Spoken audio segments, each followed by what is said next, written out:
they brought a coffin into the service. This man had died in a car accident. His name was Daniel Ekechukwu. And his wife had the faith to bring him in an ambulance after 3 days in the mortuary. I was in Nigeria, in Onitsha.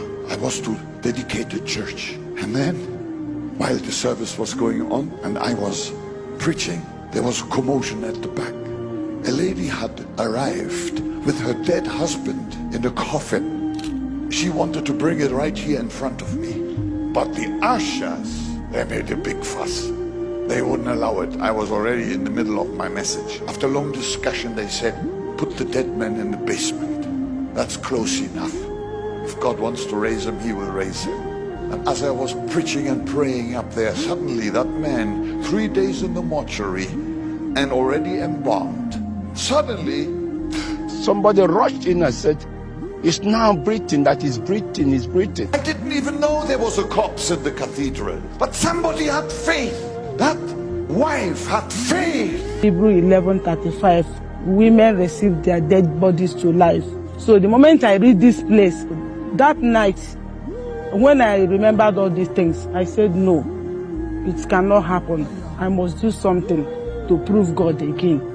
On Saturday, while we were sleeping in the night, the wife of my son, for I took him to the mortuary. The woman said that the husband is disturbing her, that they should carry her to Onitsha for Reverend Bucky.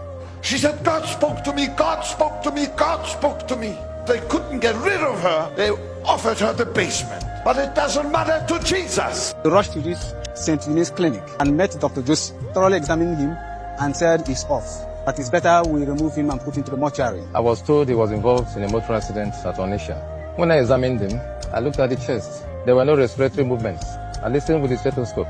There were no breath sounds. I tried to look at the heart, the cardiovascular system. There were no heart sounds, and the patient had no pulse. I looked at the eyes. The pupils were fixed and dilated.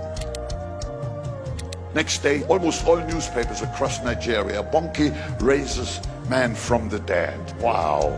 I like good rumors, you know. But Bonke had done nothing. It was the handiwork of Jesus, who is the resurrection and the life. Brake of my car failed. I missed this car 238. Because of how dangerous that place is, there's very big pillars they positioned there to wedge the car not to somersault inside the big place. So my car had to hit those pillars, and I hit my chest on the steering. And I remembered I was vomiting blood. Blood was coming out of my nose. I remembered they brought me out of the steering. That was all I could remember. Right, this is the mortuary, and this is room 2. This is where we laid him. Top of this slab is where we laid him. Well, it's shocking. Seeing a dead man, somebody that was once dead, is now alive. It's very shocking. That shocked me. Although I had nothing to do with it, I don't take any credit for it either at all. It was the hand of God.